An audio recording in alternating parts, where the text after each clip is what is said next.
All right, let's do it.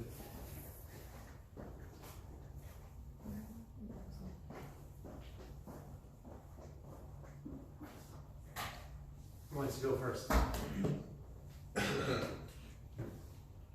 Oh, okay. Yes. Let's just start off simple. What is the white dwarf limit? The white dwarf limit, also known as the Chandrasekhar limit, that's what an astronomer would call it. It's the maximum mass that a white dwarf can have, because if you have more than about 1.44 solar masses, then electron degeneracy pressure is no longer enough to support it against gravity, because the electrons, it turns out, in order to keep supporting it against gravity, would have to move faster than light, and that can't happen. Nothing can go faster than light. And so that's what that is. It's the maximum possible mass for a white dwarf. You can't have a white dwarf 1.5 times the mass of the sun, because gravity would be too strong. It would crush itself as a result of that. Okay, that was easy. Besides, I think that was easy. Yes? What's the average mass of a white dwarf, or should we just know the No, about what the mass of a white dwarf is. About what's the mass of a white dwarf. What is it comparable to? What's something we're familiar with that a white dwarf has about the same mass as? No, it's not that it has about the same mass as Earth. It has about the same size as Earth, but its mass is more like that of the sun. Yeah, so it has about the mass of the sun, but it's only about the size of the Earth, so it's really, really dense, because you've got a sun's worth of mass, roughly speaking, packed into something that's only about the size of the Earth, which is much, much smaller than the sun is. When the sun's a white dwarf, it'll have about half of its current mass. It'll have about half a sun mass in it. But in other words, it's about the mass of the sun and about the size of the Earth, is what we're talking about here. Yes? Can you review how gravity affects the rate, like how fast it is and the mass followed by photons? I'm sorry, so how gravity... So first, any questions about anything we've already talked about? Yeah? This kind of relates to the question you asked. Should we have memorized the ways a white dwarf can reach the Chandrasekhar limit? Well, you should. So essentially, the way it can do that is it can have a companion that is dumping mass onto it. In other words, the sun's never going to do that because it doesn't have a companion. So it won't be adding mass later on. But if you have a white dwarf that is in a binary star system, then it can have mass dumped onto it by its companion. And a little before it reaches the white dwarf limit, it'll blow itself up because its temperature gets high enough, 600 million Kelvin, to start fusing carbon. And then it has a runaway explosion and blows itself up as a white dwarf supernova. So what you should know is that low mass stars give rise to white dwarfs, but if you have a high mass star, then the iron core collapses because it's essentially an iron white dwarf, and when enough mass gets dumped onto it from the silicon fusing shell surrounding it, puts more iron on it, it goes over the white dwarf limit and collapses, and so as a result, the final remnant of a high mass star is not a white dwarf. It is either a neutron star or a black hole, right? It can be either a neutron star or a black hole, depending on how massive the star is, because if it's massive enough, more than about 20 times the sun's mass, the core, after all is said and done, with everything crashing down onto it during the explosion, ends up more than enough to exceed what neutron degeneracy can support and form a black hole instead. So you'd want to know the three possible outcomes, right? A white dwarf versus neutron star versus black hole, if you have enough mass. So you had a question about what gravity does to light, right? Yeah, and how it affects the rate, like how a clock goes thick and Yep. mass followed by photons. Right, yes. So basically, the idea is that light bends the paths of photons. So in other words, normally light follows straight lines, but strictly speaking, gravity curves the paths of light rays. Now, Earth's gravity is weak, so if I shine a laser beam the laser beam curves a little bit in Earth's gravitational field, there's no way you're going to see that because Earth's gravity isn't strong enough to give a noticeable effect. But in the vicinity of the surface of a neutron star or a black hole, the gravity is strong enough that you would see noticeable bending of the paths of light rays because of the strong gravity. It's because gravity, remember, is curvature of space-time. And so the photons are traveling the straightest possible paths that they can, but those paths are in curved space-time, and that causes them to ultimately follow curved paths. And that gives rise to things like gravitational lensing, for example, the bizarre effect of if you had a black hole anywhere nearby and it was in front of more distant objects, it would visibly distort the images of those distant objects because the paths of the light rays trying to go around the black hole would get curved before they arrived at our eyes, and so it would change the appearance to us. So strong gravitational fields mean space is strongly curved, and that means that light rays follow strongly curved paths. They always follow curved paths in a gravitational field, but only in strong gravity does it become very noticeable.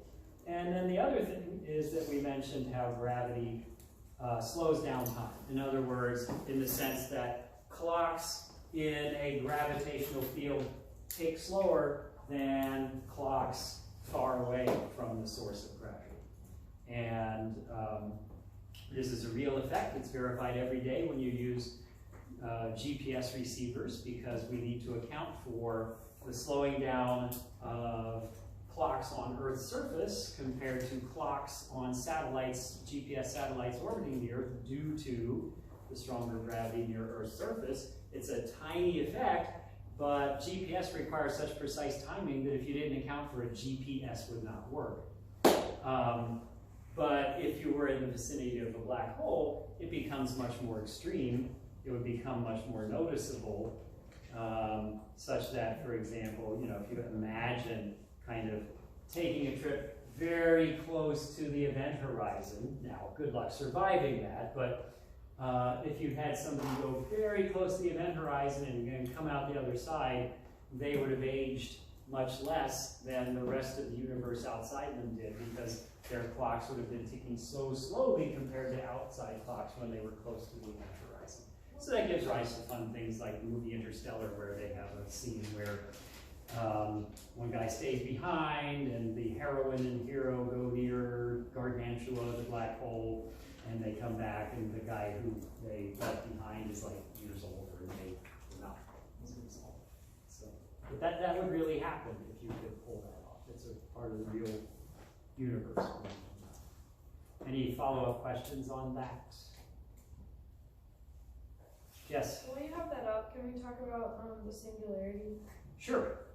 So first of all, singularities probably don't actually exist. I will say that, because singularity is a feature of general relativity. General relativity predicts that if you had a black hole which was not rotating, then at the center of it would be a single point that contained all the mass in the black hole. So it would have literally infinite density, because it would have a finite amount of mass in a point which has zero volume.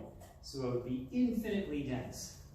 And so in classical general relativity, where you don't include quantum mechanics, which is the only kind we really have right now, in other words, we've never successfully come up with a quantum theory of gravity, but we got work in that direction.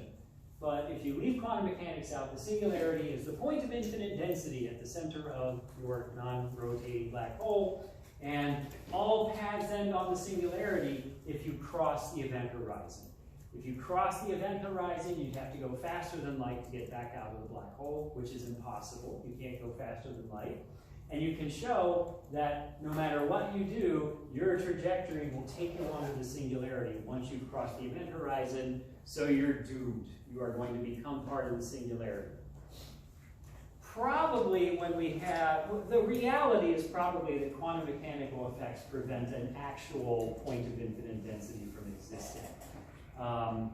But still, I want you to know the idea that if you don't take into effect quantum effects, then you would have a point of infinite density at the center of the black hole, the singularity. That's the idea. I think you were raising your hand before. Sorry, questions, any further questions on that? So, okay, I'll get to you, I promise.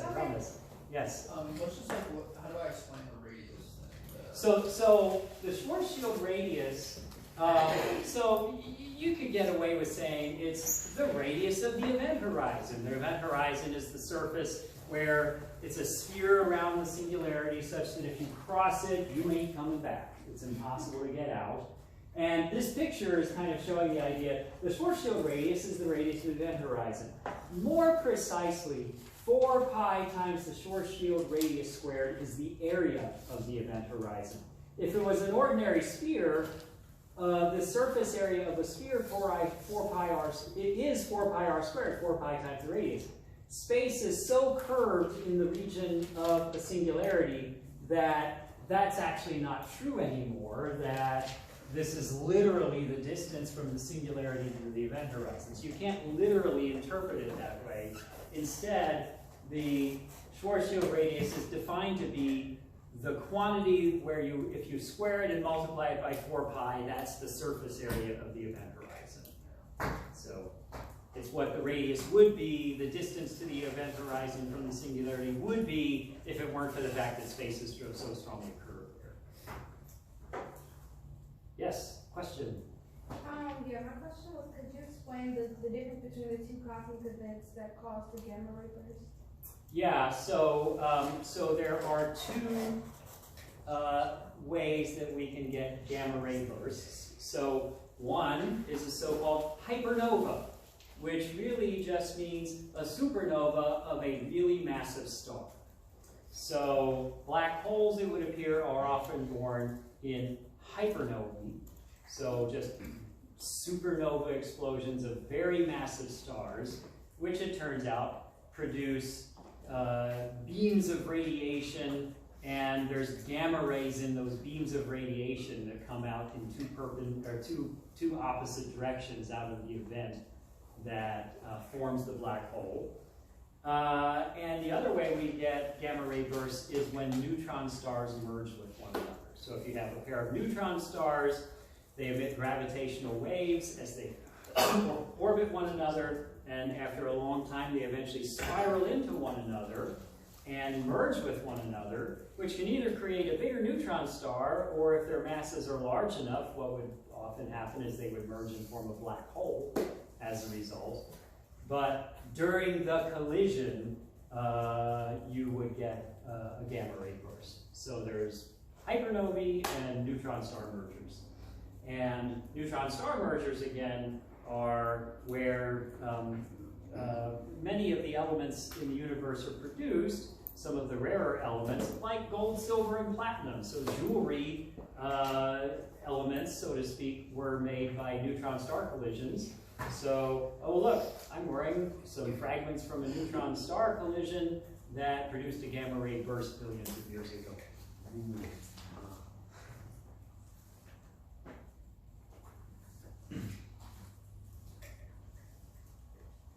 Yes? This is unrelated to that. Okay, anybody want to follow up on that? Okay, take it away. So is neutron degeneracy pressure the only thing that supports a neutron star? Yeah, so just like electron degeneracy pressure is what supports a white dwarf. You don't need nuclear reactions. A white dwarf doesn't have nuclear reactions in it, unlike the sun or other stars which support themselves because their cores are kept hot by nuclear reactions, like when they're on the main sequence and so forth.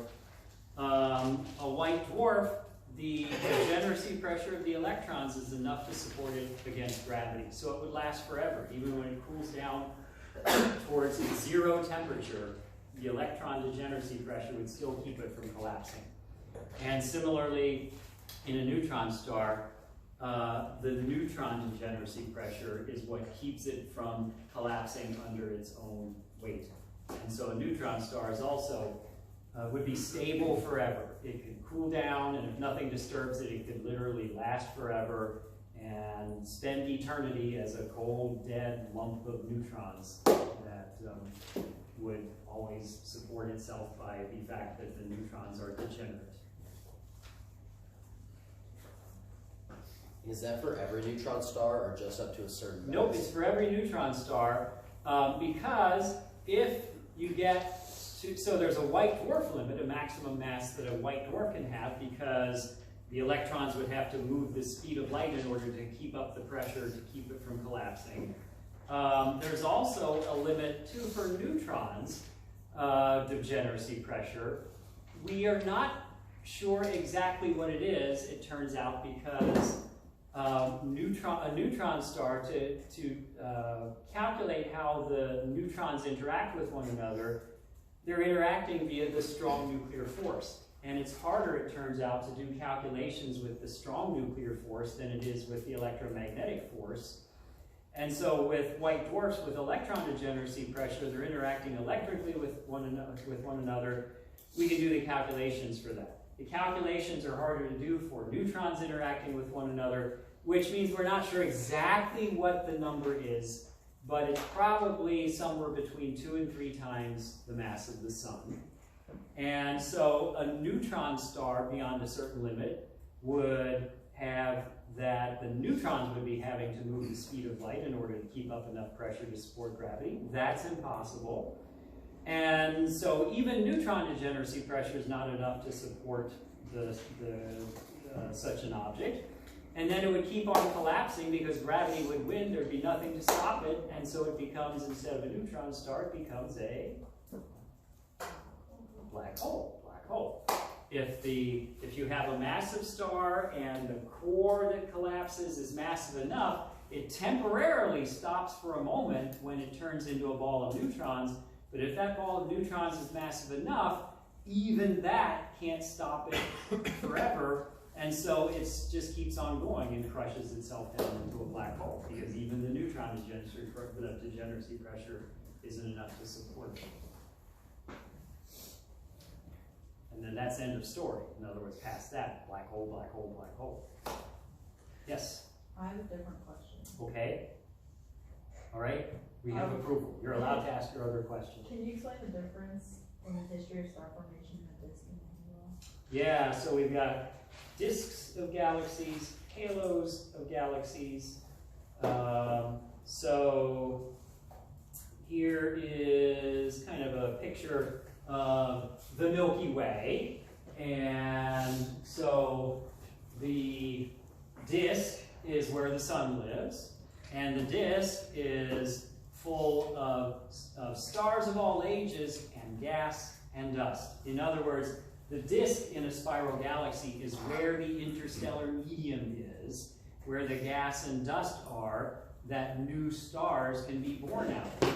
So in the disk of a spiral galaxy like the Milky Way, star formation is continuing. And so you see stars of all ages. You see newborn baby stars, and you see stars of various ages, because star formation has been going on continuously in a spiral galaxy like the Milky Way.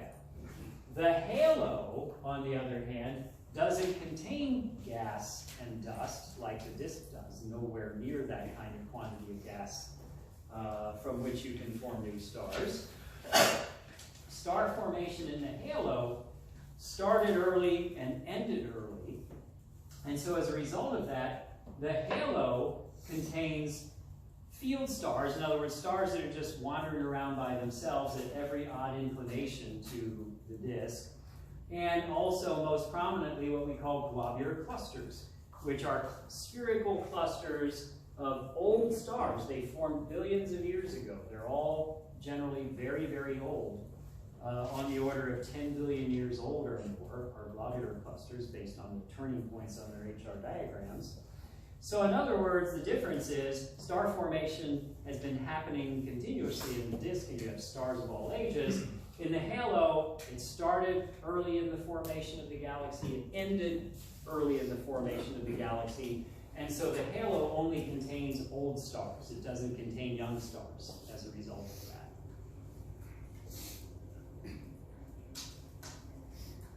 Yes? That's a separate question. Separate question. Okay, and you want to follow up on that?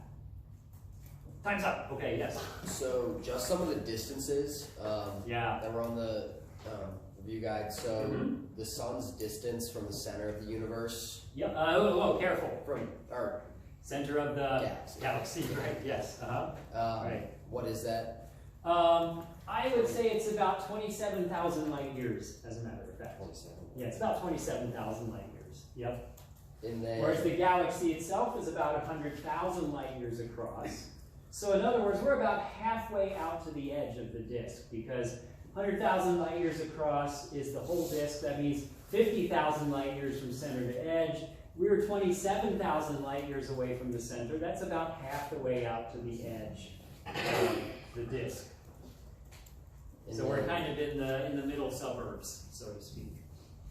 And then how long does it take to complete one orbit? About 225 million years to go once around the galaxy. Anybody know how long ago did the dinosaurs become extinct? Anybody know that? No, not 225. About 65 million years ago. So that means that the sun's gone about a quarter of the way around the galaxy since the dinosaurs became extinct. The dinosaurs, becoming extinct, yeah, that's ancient history, but in the history of the universe it was relatively recent, because 65 million years is a small fraction of the age of the universe. The universe was like 98.5% or something. It was like 98% of its current age when the dinosaurs went extinct. It was most of its current age when the dinosaurs went extinct. That was yesterday, cosmically speaking. Yes? Sorry, what did you say the diameter of the Milky Way galaxy is? I would say it's 100,000 light years. This is a very handy, slide 4 on the Milky Way presentation, chapter 19. You might want to have a look at that, because there's all those numbers. 100,000 light years across, which is pretty easy to remember, right? 100,000 light years. And we're like 27,000 light years away from the center. Yes? And how big is the disk? About 1,000 light years. So so in other words, the disk is actually very thin compared to its diameter.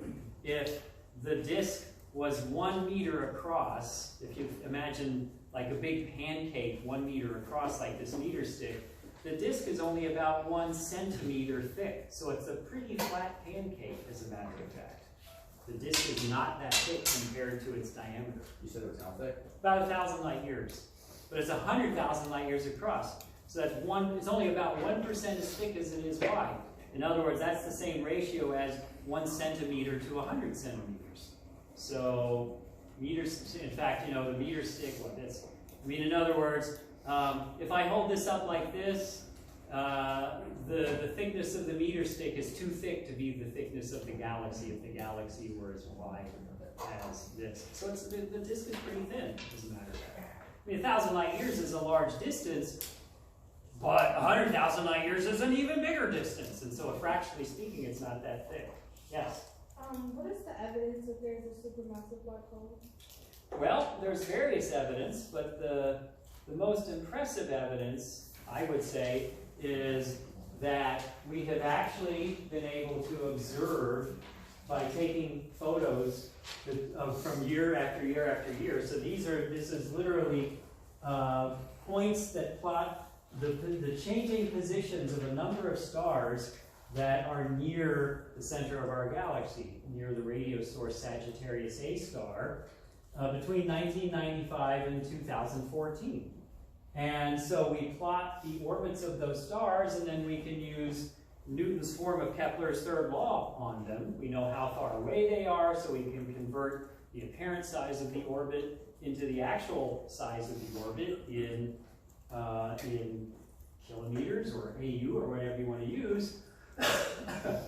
And so we can measure been able to measure the orbital periods and the semi-major axes of the orbits of those stars, plug into Newton's form of Kepler's third law, calculate how much mass is there, and we find there's like 3 to 4 million times the mass of the sun in a small region near the center of the galaxy. And that pretty much means there has to be a black hole there, because even if you, in the size region we're talking about, even if you had 4 billion solar masses that didn't start out as a black hole, it would quickly form into a black hole just because you pack so much mass into such a small region. And so I would say this is the most ironclad evidence that we have a black hole at the center of our particular galaxy. With other galaxies, we can look at molecular clouds orbiting the centers and infer that there's supermassive black holes there. Often they're more massive than the ones at the center of our galaxy. And then we also see active galactic nuclei and so forth that seem to be best explained by accretion disks around supermassive black holes. And then, what's that, I forgot the number you said is how many galaxies, did you say there's like 100,000? Let's see if anybody remembers. How many stars in our galaxy, roughly speaking? Stars in our galaxy. About 100 or so billion. 100 million. Billion. About 100 billion. About 100 billion. And million, billion sounds like just a big number, but remember that a billion is 1,000 times a million. So if you said 100 million, you're off by 1,000. That's way too small. It's about 100 billion, with a B, stars in our galaxy. Conveniently enough, about how many galaxies in the observable universe? About 100 billion. Both numbers are essentially about the same, which makes it easier to remember. There's actually probably more like 400 billion stars in our galaxy. Okay, whatever. About 100 billion stars in our galaxy, about 100 billion galaxies in the observable universe. So that's staggering when you think about it, that our galaxy is one of something like 100 billion galaxies in the observable universe. Yes? Unrelated question. Unrelated question. Okay. Can you explain the difference of star formation in spirals and ellipticals? It's very much the dipsail. What is the difference in star formation between spirals and ellipticals? The answer is very similar to the difference in star formation in the halo of a spiral galaxy and in the disk of a spiral galaxy, because essentially elliptical galaxies do not have disks, and they are, unless they have recently eaten a spiral galaxy, they are largely devoid of gas and dust. So in elliptical galaxies, their stellar populations are rather similar to there's more stars in them, but they're similar to the halo of a spiral galaxy. In other words, they contain essentially nothing but old stars, because there's various ways it could happen, but they used up their gas to form stars before they could collapse into a disk, or they were spinning rapidly enough when they were being born that they weren't able to collapse into a disk.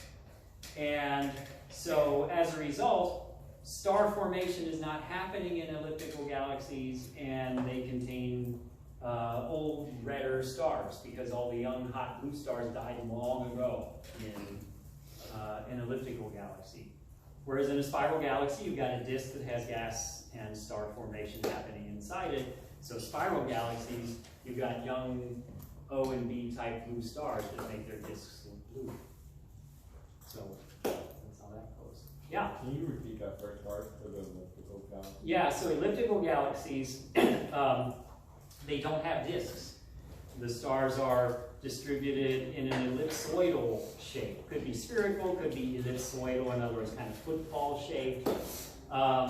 They do not have gas and dust to any significant extent, so they don't have an interstellar medium. Star formation finished in them long ago.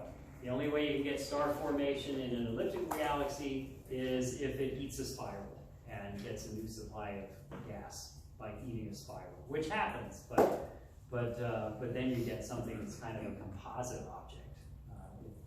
It's neither an elliptical nor a spiral galaxy, strictly speaking, if one has recently eaten a spiral galaxy. Yes? And can you go back over star gas, star cycle, bubbles, super bubbles? So the star gas star cycle, yeah. So in our galaxy and in other galaxies that are sites of active star formation. Then there's what we call the star-gas star cycle.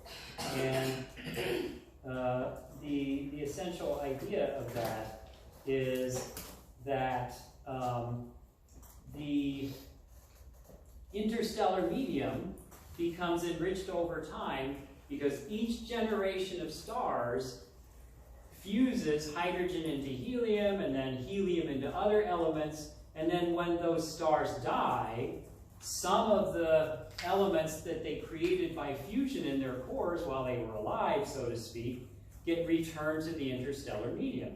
So early in the history of the universe, there was nothing but hydrogen and helium, and there were no heavy elements because the Big Bang essentially made only hydrogen and helium.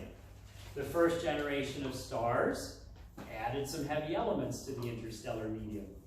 Each subsequent generation of stars, and I should say that just like with humans, generations aren't like well defined. In other words, kids are being born every year, right? It's not that a generation is what we define as a generation is arbitrary, right? You know, the baby boomers were born between this year and that year and so forth. That's really arbitrary. So when I say generations of stars, stars are being born continuously. And over time, as stars are born, fuse, create heavy elements and die, they return some of that to the interstellar medium. So over time, the interstellar medium becomes more and more enriched with heavy elements so that succeeding generations of stars over time have a higher proportion of heavy elements in them. And so the star-gas star cycle refers to the idea of a star blows up or sheds a planetary nebula or whatever and returns material to the gas in the galaxy. And then gas is constantly forming new stars, which shed gas, which forms new stars. That's what we mean by that. That material keeps getting recycled, so to speak. It forms stars, which return some of the material to the gas, which forms new stars, and so on and so forth. That's the idea behind the star-gas-star cycle, and the idea that the interstellar medium and the stars born out of it have become richer in heavy elements over time, although it's still true that the universe is mostly hydrogen and helium in terms of the quote-unquote ordinary matter that it contains.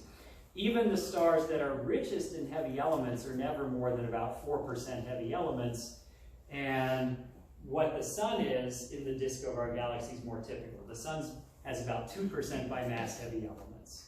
It's still mostly hydrogen and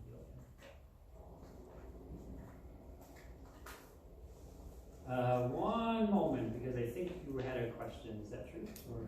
Yeah, I had a question when we were talking about galaxies. Yes. I want to talk more about the classification of galaxies. Yep. Specifically normal and barred spirals. Yeah. Okay. So it's actually a pretty distinctive difference. So let me blow this up so it shows up better. And let me kill the, I'll just do it the easy way. I'll kill the lights here. So here are quote-unquote normal spirals, although barred spirals are not abnormal, so in a sense that's not a good name. So here are normal spirals, and here are barred spirals. What makes a barred spiral a spiral is that there is like a straight bar sticking through the nucleus, and the spiral arms come off of that bar, whereas in a so-called normal spiral, you don't have a bar, the spiral arms just go all the way to a spherical central bulge in the center. Whereas with a barred spiral, the central bulge is elongated into a bar, and the spiral arms stick off of the bar. Our Milky Way galaxy is apparently, from studies inside of it, the Milky Way galaxy is a S capital S capital B little b galaxy. It's an SB galaxy that's a barred spiral galaxy. So we're in this category, our own Milky Way, which is fairly recent discovery. 30 years ago, we didn't know that the Milky Way had a central bar. But that's because we live in the Milky Way, and so it's not easy to tell. It took detailed star counts towards the center of the galaxy to determine that it appears to have a central bar. What's a lenticular galaxy? A lenticular galaxy is a galaxy that has a disk, like a spiral galaxy, but that disk doesn't have gas and dust in it, similar to an elliptical galaxy. So it's a disk galaxy that essentially is lacking in interstellar medium, and as a result, unlike most disk galaxies, which are spirals that have active star formation in them, lenticular galaxies have disks but not active star formation because they don't have an interstellar medium of any great extent within it. So that probably happens because an interaction with another galaxy strips the material out of the disk. Let me turn all the lights on. Okay. So, okay. Go away. And you. Nope, not you. You. I forget which one turns these lights off. Okay. I think it's house lights. Okay. Go away, house lights. There we go. No, okay. Cove lights. Sorry, those are the cove lights. I don't know my architectural terminology. The cove lights. Go away. Stop bothering. There we go. That's what I want. Okay. Yes. So, would you say that lenticular galaxies are similar between both, like the middle between spiral? Kind of. So I wouldn't. So yeah. So these are lenticular galaxies here. Okay. So in Hubble's tuning fork diagram of classification, he put the ellipticals as kind of the axis of the tuning fork, the lenticulars, the disk galaxies that don't have gas and dust here, and then the spiral galaxies, which are disk galaxies that do have gas and dust. So in terms of Hubble's classification scheme, the lenticulars are kind of in between ellipticals and spirals because they have characteristics of both. They have disks like spiral galaxies, but they don't have active star formation or an interstellar medium like elliptical galaxies. So from that standpoint, kind of both characteristics. Stephanie, I think you had a question, is that right? Oh, yeah, just kind of going back to that before, I was hoping you could go over bubbles and super bubbles. Bubbles and super bubbles. And the galactic fountain. And the galactic fountain model. I still have a question about this. Sure, okay, yes. How does like the spiral density waves relate to the spiral arms? Yeah, so the spiral arms are a result of spiral density waves. In other words, the spiral arms in a spiral galaxy are not, what do I want to say? They are waves that pass through the disk of the galaxy, as opposed to, one possibility would be that the material in the spiral arm stays in the spiral arm, that the spiral arm is made of particular material that is always part of that spiral arm. But that can't be right because the center part of the galaxy would go around the galaxy in less time than the outer part of the galaxy, and that would cause the spiral arms to get wound up over time, and that would make them become so wound up that we wouldn't see galaxies with nice open spiral arms like we do. But in fact,